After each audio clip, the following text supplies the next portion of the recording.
Please welcome to the stage Jumana Bersetchi, anchor, Bloomberg Television.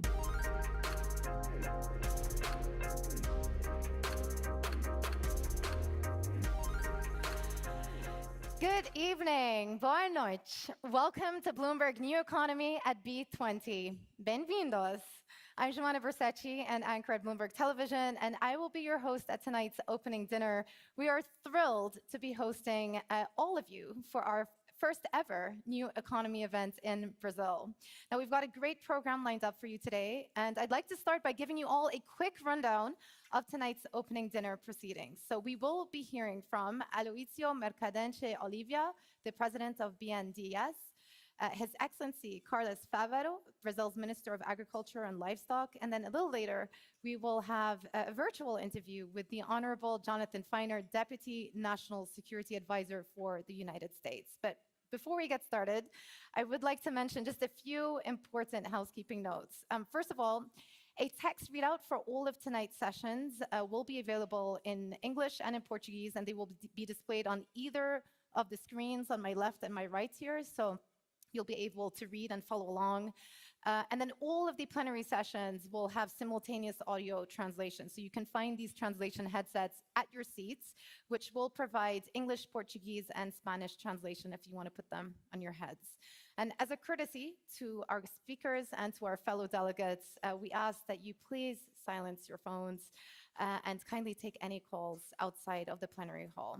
And finally, as ever, we would encourage you to share. So whatever you're learning, the conversations you're having, whoever you're meeting, how great a time you're experiencing tonight, feel free to hashtag about it and use whichever platform, social media platform that you use. The hashtag that we are using today is hashtag BNE at B20.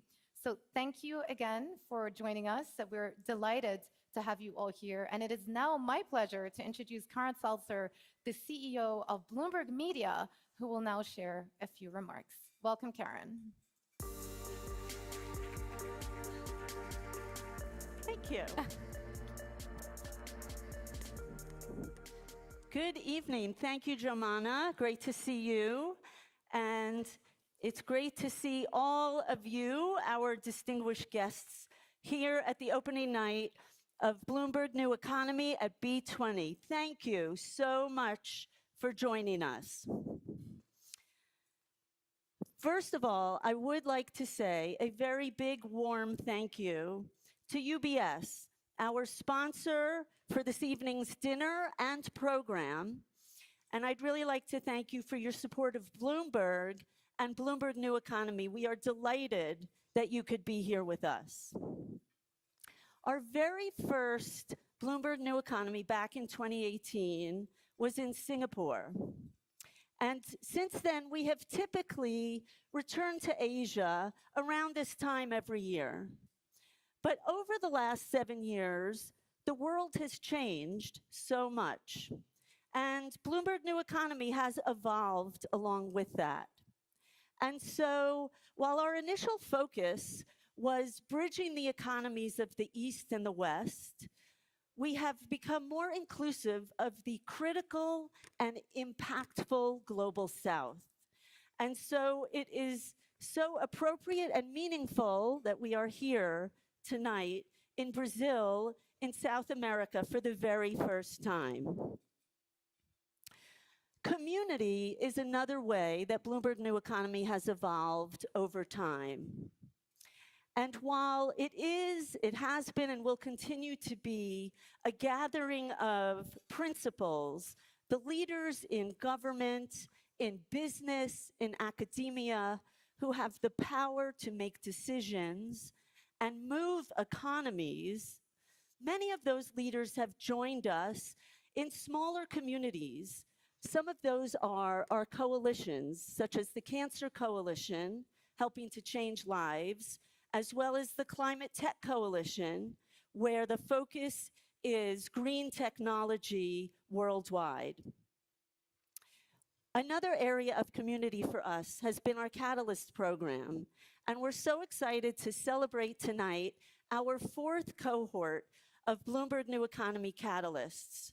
We have 16 entrepreneurs, activists, innovators, investors, chosen by Bloomberg's editorial team, and with us tonight from 13 regions around the world, and 2 of whom are from Brazil. To tell us a little bit more about the catalysts and share a moment with some of them, I'd like to call Eric Schatzker, the editorial director for Bloomberg New Economy, to the stage to welcome them. And I'd really love to thank you again for joining us tonight and for all of tomorrow. Thank you. Thank you, Eric. Thank you, Karen. Ladies and gentlemen, good evening. As Karen just told you, I'm here to talk about the Catalyst program. This is one of the most exciting, inspiring, and rewarding things we do at Bloomberg New Economy. 3 years ago, we came to a realization. Bloomberg New Economy was missing something. Until then, let me tell you, we had defined our universe, the new economy, in 3 principal ways. Geographically, the new economy obviously had to be about emerging markets. Technologically, disruptive ideas and innovations are what constantly transform the old economy into the new economy. And philosophically, the new economy had to be sustainable, and to be sustainable, it had to embrace the energy transition. Based on that thinking, we created the New Economy Forum and started it, as Karen told you, in Singapore, right in the heart of Southeast Asia's powerful emerging markets, and also close to China. From the very beginning, the New Economy Forum attracted CEOs from multinational companies across the globe, as well as heads of state and government ministers with the biggest portfolios. But by 2021, it became clear what Bloomberg New Economy was missing was the next generation of leadership. We needed more innovators, more entrepreneurs, more founders, more activists, more visionaries, people who live at the leading edge of what's possible, people dedicated and determined to making the world a better place. That's why we started the Catalyst program. So this is how it works. Every year we solicit nominations for Catalysts from Bloomberg's global newsroom, 2,900 journalists in 118 countries.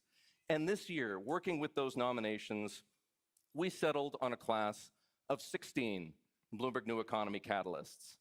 And that brings to almost 100 the total number of Catalysts in our program. We draw attention to the remarkable work this group of people is doing by publishing a series of profiles in Bloomberg Business Week magazine, and by announcing them in a press release, which you can find if you're so interested on BloombergNewEconomy.com. But most importantly, we invite them to Bloomberg New Economy events like this one, because we want you to meet the Catalysts, hear their stories, learn about the amazing initiatives they're pursuing, and who knows, maybe do business together. We believe the best things happen when you bring people together. That, of course, is what events are for. I'm delighted to say that we have 8 of our Catalysts here with us tonight, and I want to introduce you to them. So let's bring them out. Ola Brown is General Partner of HealthCap Africa. Claudio Del Pozo is founder and CEO of the Eon Institute.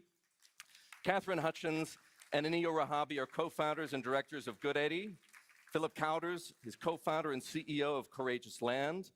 Kofi Owosu-Nshira is the founder and CEO of Ensano. Shubendu Sharma is founder and director of Forest Ecoservices. And Gonzalo Villar-Luarte is co-founder and executive director of the Weah Local Foundation. Please join me, ladies and gentlemen, in congratulating our Catalysts.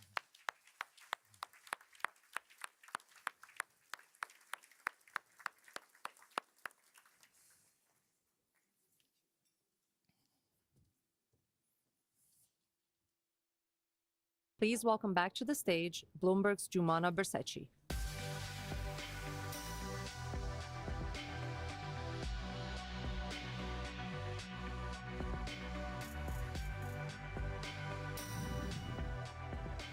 Thank you. Well, hello again, everyone. Now I'd like to introduce our first panel, a conversation exploring Brazil's economic and developmental priorities. And again, some housekeeping here. This conversation will be conducted in Portuguese, and I mentioned at the beginning that you have headsets on your chairs, so if you do want to listen to simultaneous translation, now would be a good time to put them on. So without much further ado, please join me in welcoming to the stage Aloísio Mercadante Oliva, the president of BNDES, His Excellency Carlos Favaro, Brazil's Minister of Agriculture and Livestock, and Simone Iglesias, economy and government reporter from Bloomberg. Welcome.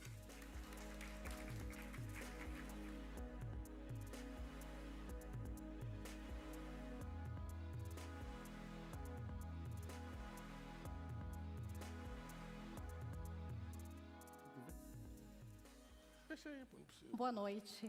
Muito obrigada pela presença do ministro Carlos Favaro, do presidente do BNDES, Aloísio Mercadante.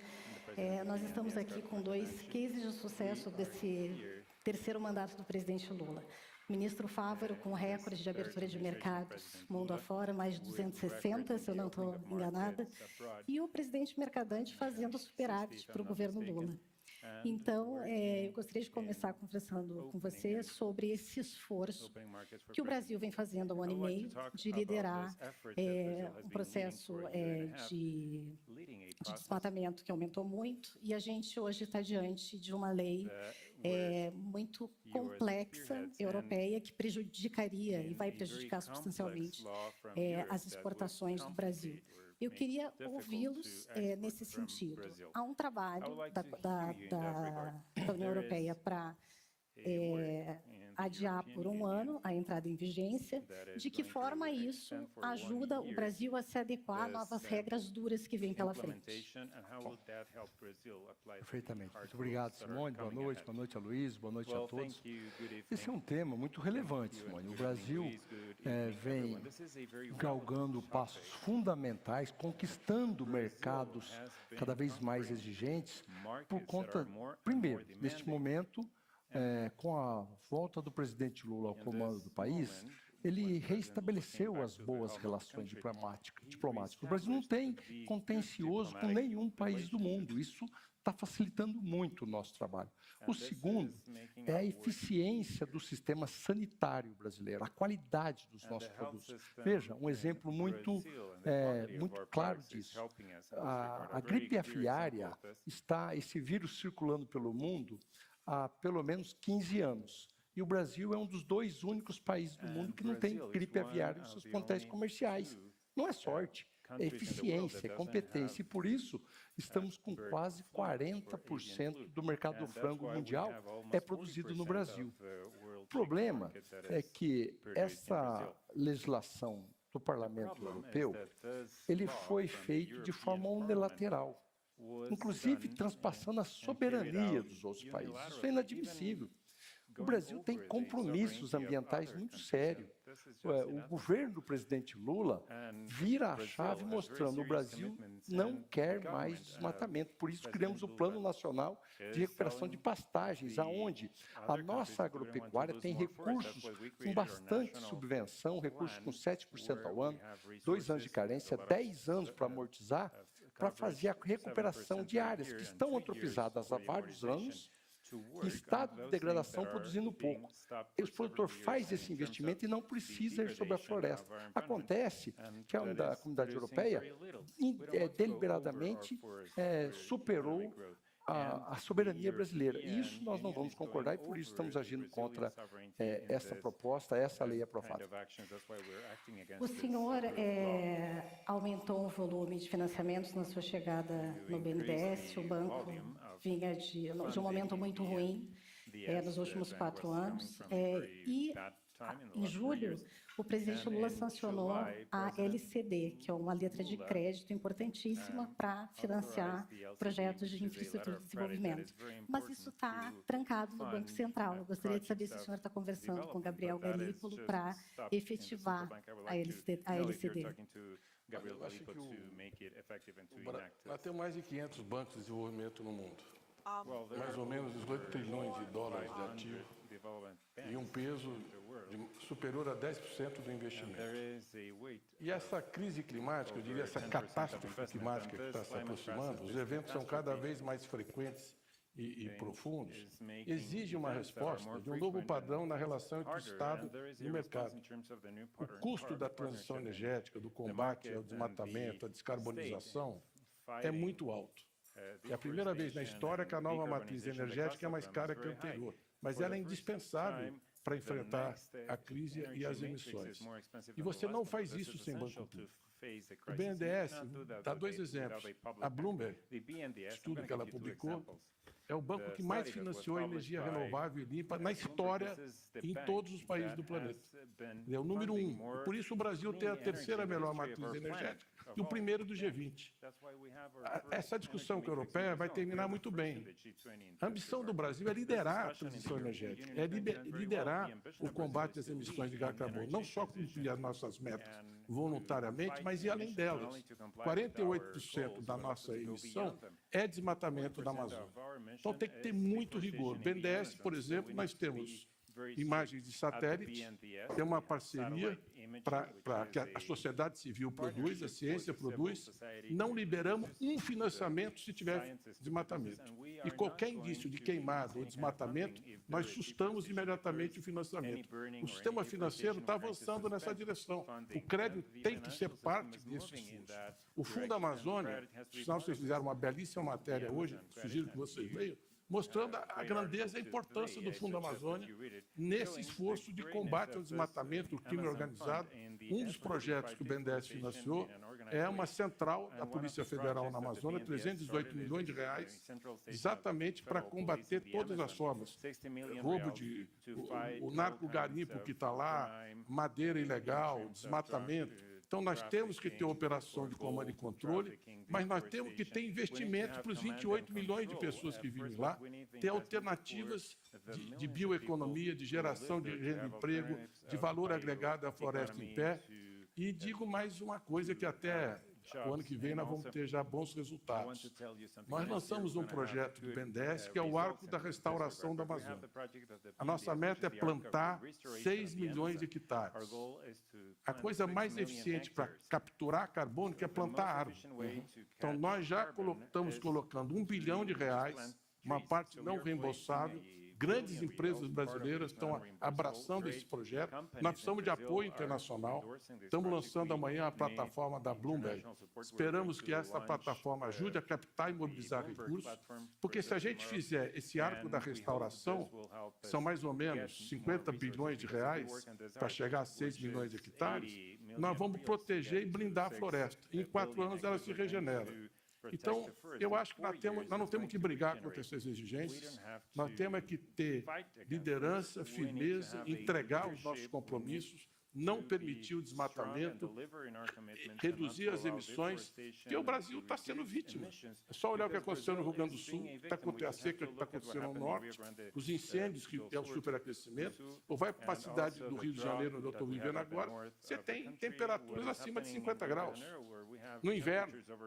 Então, nós temos que olhar isso com muita atenção, com muito compromisso, e a verdade é que a humanidade não está tendo a velocidade, o compromisso, a agilidade nos investimentos e no combate às emissões e à descarbonização que as futuras gerações estão esperando e exigindo.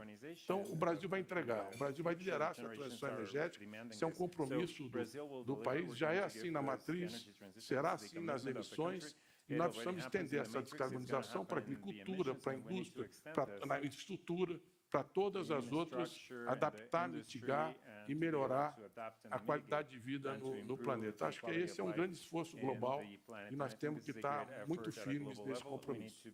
O Brasil, ministro Fávaro, é o maior... Só não falei da LCD. Ah, é verdade, por favor. Por tudo isso, a LCD é fundamental. Mas o senhor está Nós conversando com o estamos Gabriel falando de Galípolo para 10 resolver bilhões de esse reais. problema do Banco É Central? um volume muito pequeno de crédito para poder aumentar a competitividade.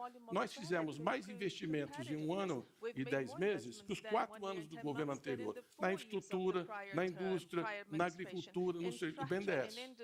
Então, nós precisamos de recursos para continuar esse ritmo. O Brasil era a 12ª economia, hoje 8ª. O FMI hoje publicou um estudo o país que mais melhorou o desempenho econômico e crescimento do PIB é o Brasil, que foi para 3% do PIB. Número 1 na lista de revisão dos estudos do FMI. Nós estamos com o melhor momento da história do mercado de trabalho, com o maior nível de emprego da história do mercado de trabalho, com o crescimento da renda média crescendo 6%, e temos um grande desafio fiscal. Nós precisamos manter o crescimento para resolver o fiscal. O BNDES está dando a sua parte. De dividendos, nós vamos pagar 25 bilhões de reais esse ano, 150% do lucro do banco. E nesse trimestre foi o terceiro melhor lucro de todo o sistema financeiro público e privado do Brasil. Nós estamos antecipando, fora os impostos, nós vamos pagar mais de 40 bilhões de reais ao Tesouro. Por quê? Porque nós queremos ajudar no arcabouço fiscal, é um banco público agora. Tem que ter linhas de TR para inovação, tem que ter linhas do Fundo Clima, porque é isso que alavanca o investimento em energia limpa, tem que ter LCD para a gente poder financiar a continuidade da indústria. A indústria está com o menor nível de capacidade ociosa da história do índice. E os investimentos estão crescendo. E a desindustrialização está sendo revertida.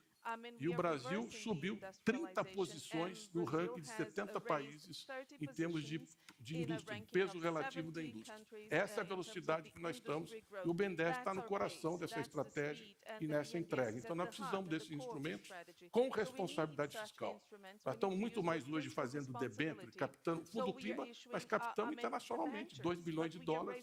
A Fazenda fez o RED e nós conseguimos financiar 6% investimento para descarbonização. Então, nós precisamos de parceria com o setor privado, induzir o mercado de capital privado, alavancar o setor privado, orientar no sentido de bons projetos. Por exemplo, nós temos 56 Project Finance. Nenhum banco no Brasil tem isso. E por que é importante? Porque a gente libera o balanço da empresa para fazer outros programas de investimento, que o Brasil está atrasado, precisa recuperar espaço e manter esse ritmo seguro de crescimento. E tem muita gente errando demais nas previsões. Né? Pessoal, os pessimistas estão ficando deprimidos. Nós vamos começar a distribuir uma linha de crédito para comprar calmante e tal, porque o pessoal não consegue acertar uma, está meio nervoso.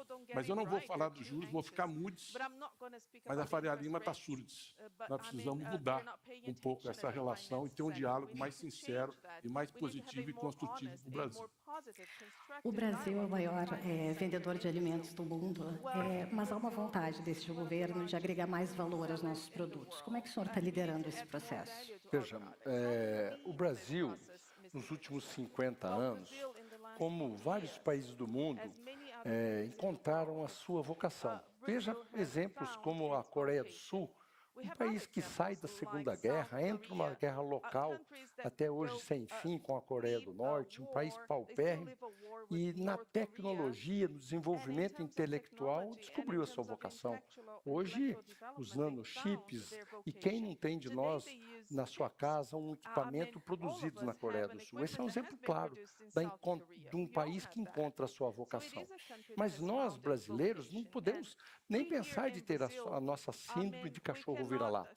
Nesses mesmos 50 anos, o Brasil deixa de ser um importador de alimentos, exatamente a partir de que criamos a Embrapa, uma empresa pública de pesquisa agropecuária, a empresa pública com maior relevância tropical do mundo, e a partir daí, nesses 50 anos, o Brasil vira esse grande produtor de alimentos. Com responsabilidade, com tecnologia, com desenvolvimento, o Brasil vem dominando a produção de commodities, mas com a preocupação, a partir de então, na geração de energia e da industrialização dos nossos produtos. Veja agora, neste momento, o quanto o Brasil exporta já de carne processada, a matriz energética atrelada à produção de alimentos. Nós temos, por exemplo, a produção de etanol de milho vinculada ao DDG, que é o coproduto da produção de etanol à base de milho, que produz carne, ração e carne e produz energia. Essa é a indústria brasileira, esta é a vocação brasileira que está avançando e conquistando mercados cada vez mais exigentes, combatendo a fome no mundo e a inflação dos alimentos. Os produtos brasileiros chegam em todas as partes do mundo com altíssima qualidade e com preços muito competitivos. Essa é a indústria brasileira que está inovando e avançando a partir da agropecuária. Existe uma divisão no governo com relação à adesão do Brasil à Rota da Seda na China. Quem defende dentro do governo que isso aconteça pensa nos investimentos imediatos. Quem defende que não aconteça teme que o Brasil acabe se distanciando dos Estados Unidos. Qual é a opinião dos senhores? Quer dizer, olha, nós estamos vivendo um cenário geopolítico muito difícil para o sul global, os países em desenvolvimento. Há um desacoplamento da China com o Ocidente, com a economia americana, e um protecionismo crescente, União Europeia e Estados Unidos, subsídios que a Ásia e a China vêm praticando há muito tempo, que com 74% das 2.500 medidas de política industrial que foram tomadas por China, Estados Unidos e União Europeia. Então, o sul global tem um imenso desafio de enfrentar esse protecionismo e esses subsídios que estão muito pesados também na economia americana e na economia da União Europeia e obrigados a se proteger para poder manter o seu crescimento, o seu parque produtivo, a sua indústria, e investir em inovação, investir em transição energética, mas com realismo, que esse é o cenário que nós estamos vivendo. O Brasil tem uma vulnerabilidade fiscal importante, tem que ter muita responsabilidade diante disso. Vocês viram que, por exemplo, batemos um recorde de arrecadação esse mês, que contribui para atingir o superávit primário, mas nós vamos ter que cortar despesa, tem que ter realismo nisso e tem que atingir grau de investimento. Isso tem que ser uma meta fundamental do governo. Acho que a Moody's deu um impulso importante, mas tem uma lição de casa que nós temos que fazer para chegarmos lá. Agora, está tendo um grande deslocamento das cadeias de valor. O Brasil tem que disputar, tem que procurar atrair esses investimentos.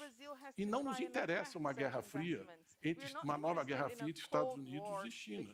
Nós temos que buscar manter pontos. Já nós somos nós só tem 6 países que têm relações com todos os demais países na ONU. Nós somos um deles. Somos um país que há 150 anos não tem guerra com nenhum vizinho. Então, o Brasil tem uma cultura de paz, de diálogo, de relações diplomáticas, e a relação com a China é o nosso maior comprador.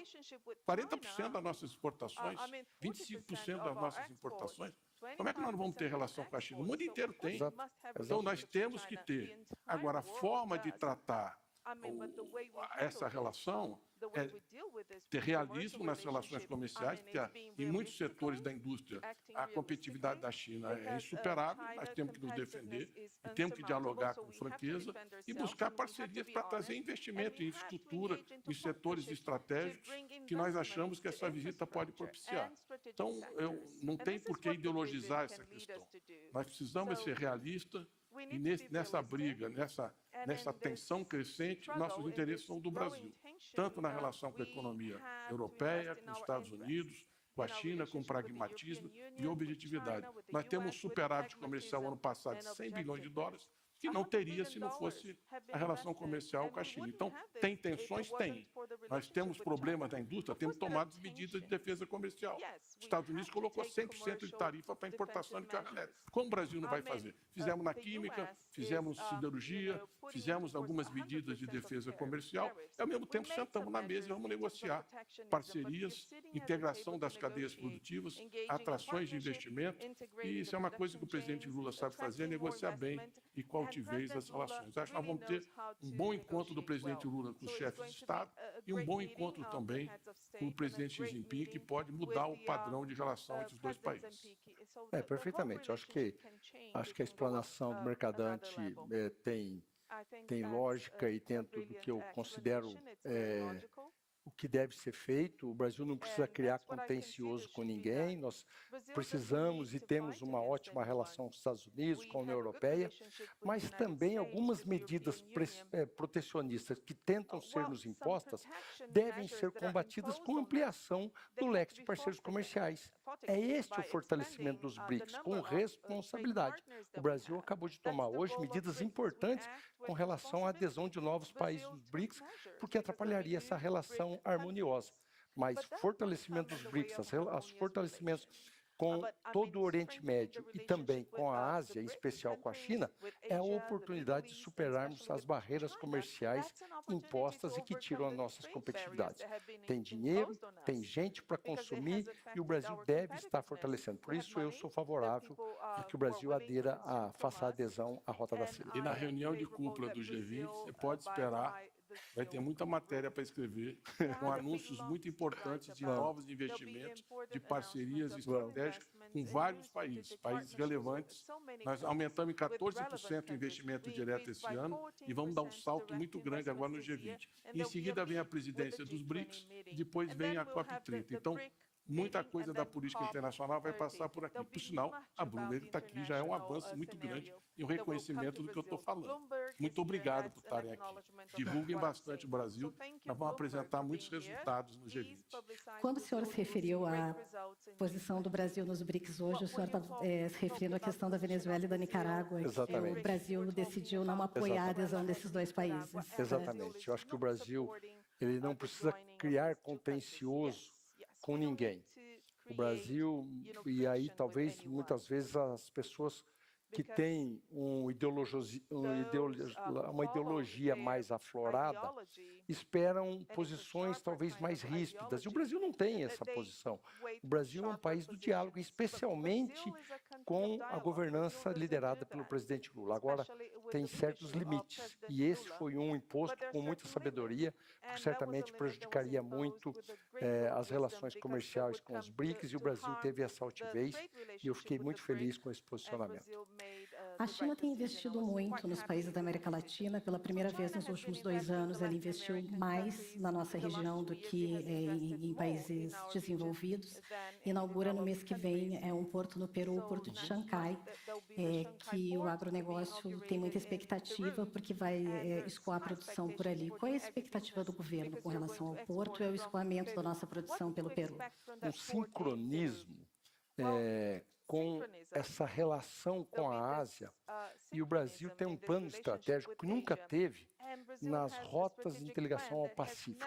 Hoje, a ministra Simone Tebet lidera um processo de rotas de escoamento da produção brasileira de leste a oeste, onde nós vamos atingir o Pacífico com algo em torno de 2.000 quilômetros em cada rota, muitas delas em estágio avançado para serem implementadas, rotas que usam a navegação no Amazonas, ou rotas que usam já ferrovias e rodovias entre Brasil, Bolívia, Peru ou Colômbia. Isso tudo está sendo levado para o Brasil ganhar competitividade. Nós estávamos historicamente ligados às relações comerciais com a Ásia e com o Oriente Médio, mas de costa, saindo pelo Atlântico. Nós estamos mudando essa matriz de transporte, o que vai trazer competitividade, principalmente aos commodities brasileiros, e relações comerciais mais efetivas. Há dois projetos muito importantes nisso. A ferrovia bioceânica, que tem um problema da travessia dos Andes, mas usar o porto, nós teríamos um ganho de competitividade muito grande no comércio com a Ásia, especialmente com a China. Na navegação, você ganha 10, 12 dias de navio. Aproveito para dizer também que, tanto na aeronáutica quanto na navegação, a ONU, o IMO, que é a autoridade da ONU que organiza o transporte marítimo, e 90% do comércio mundial é feito por navios, no Brasil 95%, vai colocar tarifas para a transição energética nos mares. E essa primeira etapa, a grande promessa é o biocombustível, que o Brasil é uma potência. Então, nós já estamos no etanol de segunda geração, estamos financiando grandes projetos, estamos entrando agora em SAF para produzir combustível de aviação. Por sinal, trouxemos também o carro elétrico da Embraer para o Brasil. Em 2026 vamos ter um carro elétrico aí, com 2 motores elétricos, 5 passageiros, 100 km de autonomia, silencioso, sobe e desce com o helicóptero e voa. Já estou fazendo publicidade, já tem 2.900 contratados para vender, 13 países. Façam a lista aí, porque é uma coisa muito promissora. Nós estamos entrando em SAF e vamos entrar em combustível de navegação. Se nós entrarmos em 3, 4% do combustível de navegação, nós temos que dobrar a produção de etanol no Brasil. Esse é o tamanho do mercado que está se abrindo. E se nós não tivermos energia renovável na navegação, nós vamos pagar multa, porque vai ter um pedágio por tonelada de emissão que você faz no trajeto. Então, a saída para o Pacífico é muito importante. O BNDES também está concluindo a negociação para a BR-163, que é outro... Isso aqui eu estou fazendo média com ele aqui. Uma coisa fundamental para escoar a produção, aumentar a produtividade agrícola. Mas nós temos que ter saída para o Pacífico. Eu acho que isso são 5 rotas. Eu acho que essa que vai até lá, o porto, agora vai ser inaugurado em outubro, é a rota mais competitiva, eu acho, Mais rápida, né? a mais rápida e mais eficiente. Ser implementada. A gente tem o etanol no Brasil desde os anos 70, e a gente assiste o mundo olhar para essa nossa jabuticaba com um pouco de preconceito. No ano passado, no G20 da Índia, o Brasil conseguiu fechar uma aliança global com o governo americano, com o governo indiano, para ver se ganha atração e se esse combustível chega em outros lugares. E a Índia está aceitando fazer isso, até porque tem uma demanda, tem uma quantidade altíssima de cana-de-açúcar. Nesse contexto, o SAF ajuda nisso, porque se desmitifica um produto excelente e que é sustentável. Olha, o Brasil está caminhando para a mobilidade híbrida. A nossa vocação é o carro híbrido, é o carro elétrico etanol. Esse é o futuro da indústria automotiva. A Volks trouxe o PID e vai lançar 17 veículos novos. A Stellantis, a Fiat, é a mesma coisa, vai lançar 21 novos produtos. A BYD já prometeu que vai fazer, a Toyota já preparou. É um carro que tem o dobro da autonomia do carro elétrico e não precisa montar uma estrutura de plug-in. Você coloca etanol no posto, isso aí alimenta o elétrico e você vai daqui a Salvador sem parar num posto de gasolina. Isso é o futuro da nossa indústria. Então, nós estamos com 130 bilhões de reais de anúncio de investimento na indústria automotiva. As vendas estão muito fortes, ainda com alguma importação, porque nós estávamos atrasados na modernização do parque automotivo, e nós temos que entrar também no ônibus elétrico, que descarboniza as grandes cidades e melhora a poluição do ar. O Brasil, ele vendeu metade dos ônibus que trafegam na América Latina, ele produziu. E nós somos o segundo país em que a população mais anda de ônibus. Então, nós temos 177 mil ônibus para transformar em ônibus diesel e em ônibus elétricos. Nós temos um potencial de compra e de transformação e temos já várias empresas produzindo ônibus. E terminada a eleição municipal, que nessa fase você não pode avançar, vão ter linhas de financiamento muito fortes do BNDES e da Caixa Econômica Federal para acelerar a transição para a mobilidade elétrica no ônibus, e a mobilidade híbrida está chegando e vai gerar muita inovação, muito emprego e descarboniza mais que o elétrico. E não precisa de uma infraestrutura própria. Então, vocês também se preparem para comprar um bom carro híbrido produzido no Brasil, que vai ser mais eficiente, com mais autonomia, gera emprego e renda aqui. Eu percebo que nosso tempo está acabando, mas eu queria dar um feedback sobre esse preconceito antigo que existia sobre o etanol brasileiro. Veja que, em função de uma política de restrição à importação do açúcar brasileiro para a América, para os Estados Unidos, o Brasil também tem um protecionismo com relação ao etanol deles para entrar no Brasil. E é uma discussão minha, há poucos dias atrás, com o secretário da Agricultura americano, sobre o banimento dessa taxação. E ele esperava que a discussão fosse para o campo da discussão da tarifa do açúcar. E a proposta que eu levei a ele é um pouco diferente. Veja, o Brasil inovou e hoje nós temos 27,5% da nossa gasolina com álcool, com etanol, 27,5%. Bastava que os Estados Unidos fizessem uma política dessa, de combustível renovável, verde, na ordem de 15%, que nós tranquilamente tiraríamos a tarifa da importação, porque certamente eles não precisariam exportar para o Brasil e colocar todo o etanol deles lá na mistura da gasolina deles.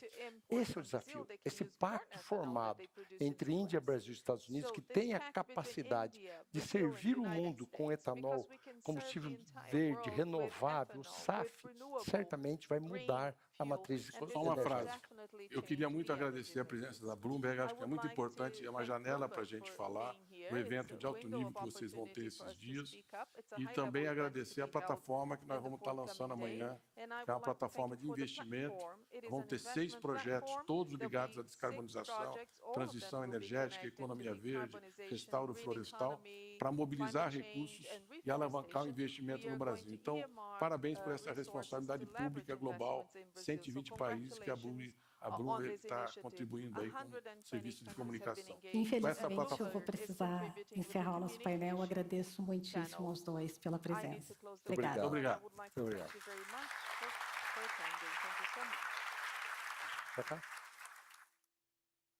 Please welcome back to the stage Bloomberg's Jumana Bersetci.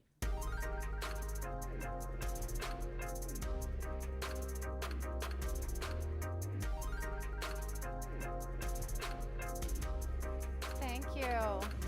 Thank you. That was a fascinating conversation on the future of Brazil, and we hope you're all enjoying yourselves. Now, we've come to the end of this evening. There's one more session to go. So please join me in welcoming the Honorable Jonathan Feiner, the Principal Deputy National Security Advisor in the US, and our very own John Micklethwaite, the Editor-in-Chief of Bloomberg.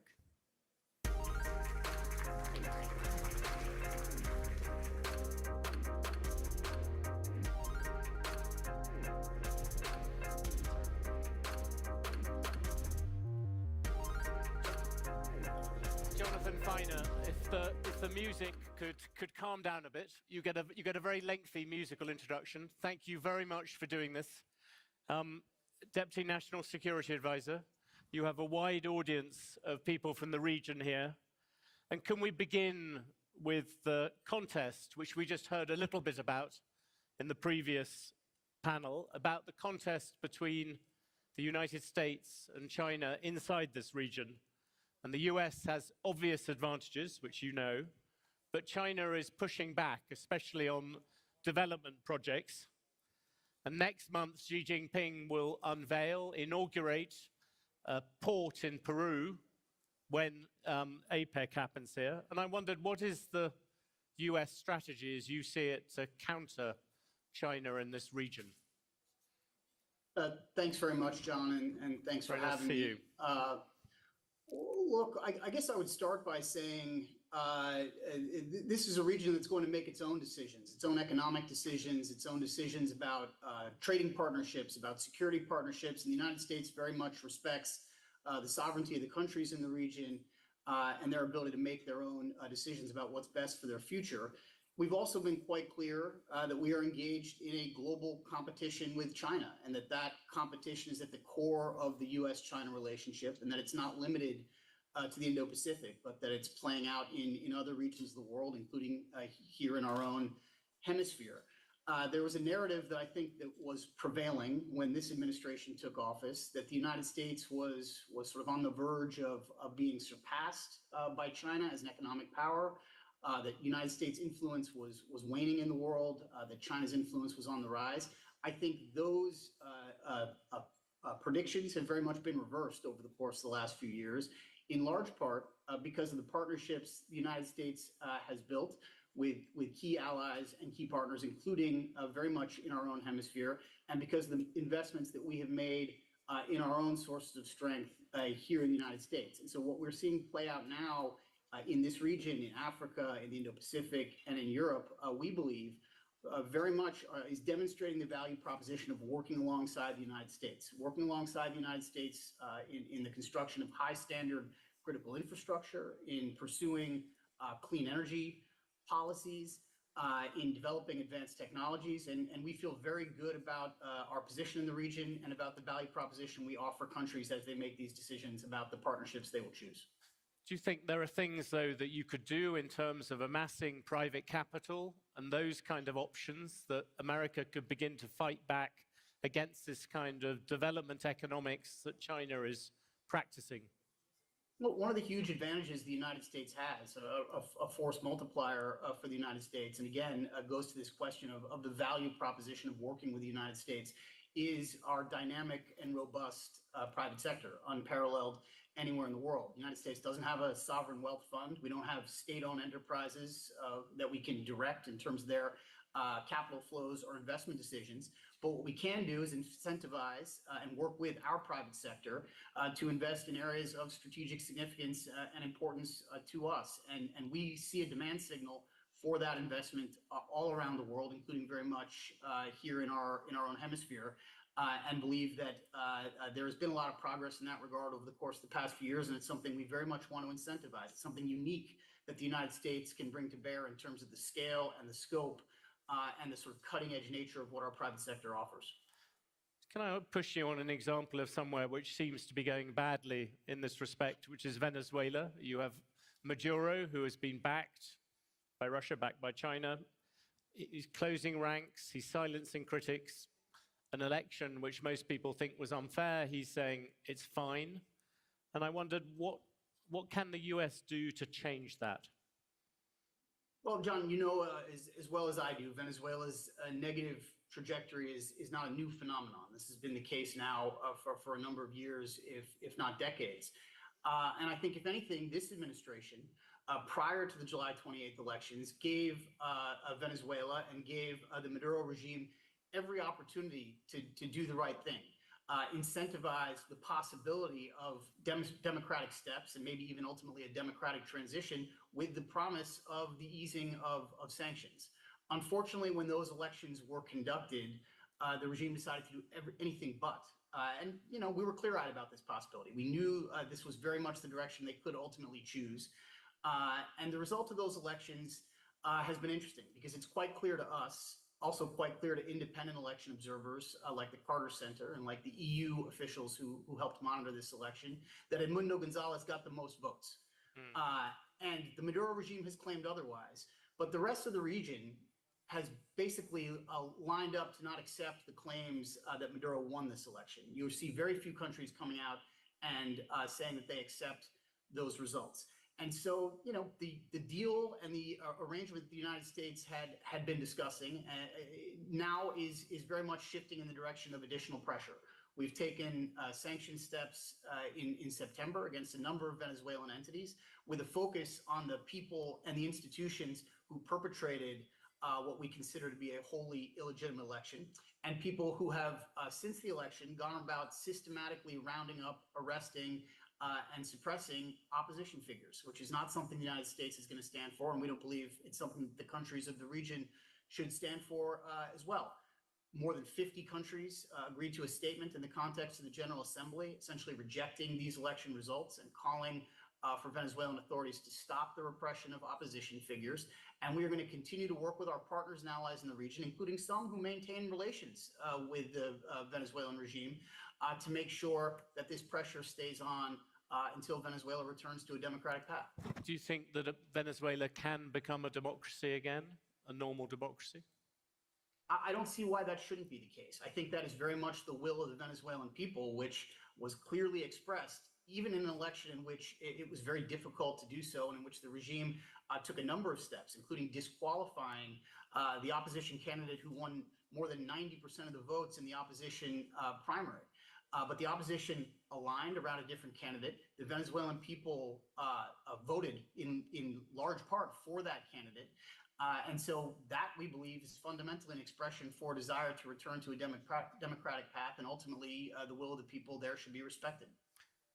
Just looking at the region and its relationship with the United States at the moment, the last person I interviewed on stage was Donald Trump, and what he put forward very strongly was the idea that he would impose tariffs on the whole of this region, 20%, 20%. He would hit Mexico and places like that particularly hard. And I wondered, without entering partisan politics, whether you could speculate what would happen to the relationship between the United States and Latin America if that happened. Well, look, one of the things I have the luxury to do as someone who works on the national security side of our government, and instead of on the political side of our government, or instead of on a political campaign, is not to have to respond to statements that are made in the context of a campaign like that. We have obviously adopted a wholly different approach, economic approach to building strong relations with nations that we consider to be partners, not subordinates. And that's the path that we have been following, that we will continue to follow until the end of the administration, epitomized in large part by the Americas Partnership, an arrangement I know you're familiar with on the order of a dozen countries that have come together to try to build closer and stronger economic ties, focused on areas like critical minerals and energy, on medical supplies, and on semiconductors and other advanced technologies. That is the vision we have for this region, and believe that that's the right way forward. But that is one based, so on open trade and the ability for things to go backwards and forwards. If there is a full-scale tariff war, that would be a very different relationship. I mean, again, that is not the policy that we are adopting. That is, I am confident, not the policy that Vice President Harris would adopt, or she to be elected. Beyond that, I'm not going to get into responding to claims made in the context of the campaign. Just can't do that with the job that I've got. So one particular thing which has come up a bit on the campaign, but also in this region, is the idea that there is more to do in terms of partnerships with countries in Latin America over issues like migration, issues like drugs as well. Do you still think that that is an area you could do more on? Well, I think that is an area where we have deep cooperation and partnership with the countries of the region. This administration has pioneered an approach that we call the LA Declaration, made in the context of the Summit of the Americas, which we hosted in California, in Los Angeles, a couple of years ago, which calls for a holistic, region-wide approach to migration. Too often, migration issues are reduced to what happens at the U.S. southern border, when the reality is there is an entire migration ecosystem. And the countries of the region have bought into that vision for how migration can and should be managed, both in terms of enforcement at various borders, and also in terms of legal and lawful pathways for migrants who have legitimate claims to, in an orderly way, make their way to another country. We are doing both of those things with our partners in the region under this banner of the LA Declaration, which has been, we believe, a significant success in trying to manage what is a very difficult crisis. And you know, that crisis has existed now long before this administration came to office, and actually well beyond the contours of this region. There's a global migration challenge that a number of nations face, and we are working with the countries in this region to manage this migration flow in our own hemisphere. Same when it comes to counter-narcotics. We have worked very closely with key partners, including some where there was a prediction that these relations would be quite difficult, like Colombia. And we have worked very closely with President Petro since he's come to office on these issues. And we have worked with the countries of the region to raise concerns about the arrival in this region, for example, of fentanyl precursors from China. And in the context of President Biden's last meeting with President Xi Jinping at the Woodside Summit, they reached an understanding that they would work together to limit the flow from China of fentanyl precursors. And there has been some progress in that regard. So look, these are all works in progress. These are deeply challenging issues that have to be managed collectively. No one country can handle them alone. And we are working very closely with our partners and with other countries to manage them. One last question. Do you worry at all? I mean, you are a very good student of history as well as of contemporary politics. Do you worry at all that America was once sort of bonded to this region by the Monroe Doctrine, by the sense that this was part of what it stood for? You look at all the things on your plate, which I know you have to hurry away to go and look at. You've got hot wars in Ukraine, in the Middle East to deal with, that America's attention has been drawn away from this region, except as it applies to domestic politics through things like migration and so on. Is that, I know it's something you're struggling against, but is that your fear about what could happen in terms of this relationship? Look, I do not accept that limits on our bandwidth or distractions posed by other significant global challenges have shifted our focus away from this region.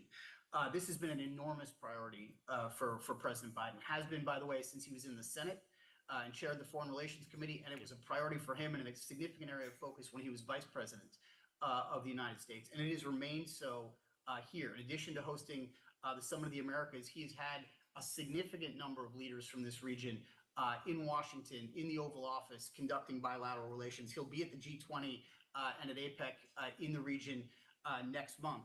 I will just tell you, in the course of my own work, which is sort of managing the policy process on every issue we face across the U.S. government, from Ukraine to the conflicts in the Middle East to the Indo-Pacific, I spend a lot of time focused on this region, on the issues related to Venezuela that we were discussing, on Haiti, where there has been some fragile but unmistakable progress in terms of the security situation, the political situation. I was just in Haiti on Wednesday. I've made 3 trips to Colombia in my current job. So We have the ability, we're a big government, we have global interests, and we have the ability to pursue all of them, even in the context of the crises we face, which are significant. One very last thing, just because you mentioned Haiti, is that an area where you're beginning to see a very small amount of hope? Look, I would say the Haitian people, the people of Kenya who have put up, made a significant contribution to the security of Haiti, already deploying now 400 police officers with the promise of up to 1,000 before the end of the year, and some political actors in Haiti who have formed this transitional presidential council and named a new prime minister deserve enormous credit. Haiti has a security challenge that is quite significant. It has also had a political challenge that's tied to its security challenge in terms of the legitimacy of its government. It has taken significant steps forward to address both of those, but that progress is fragile. And what we're going to be working on over the course of the coming weeks and months is deepening that progress, helping the Kenyan police build up, providing them with resources, bringing in police from other countries, including countries of the region that are making contributions to that policing effort, helping the government find its footing and provide for the basic needs of the people. And ultimately, the goal is to transition this police force to a UN peacekeeping operation, which we will work with countries on the Security Council and across the UN system to implement. That's the goal, but this progress is fragile, and it is not inevitable. And so it's going to require increasing focus, which we will, I promise you, continue until the end of this administration. That's a good area to end on, a small sign of hope there. I know how busy your day is at the moment and what lies ahead of you. Thank you very much for spending the time. John Feiner, thank you. Great, thanks for having me. Good to be with you all. Thank you. Thank you.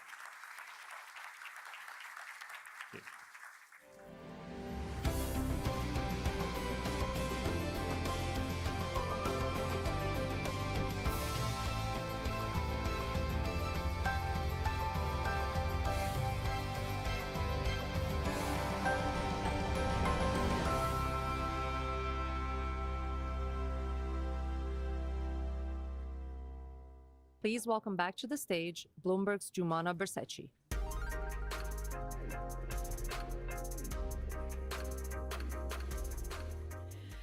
Well, everybody, that concludes our program. We hope you enjoyed the evening. Thank you so much for attending. And a few reminders before you go today, just a couple of things to bear in mind, given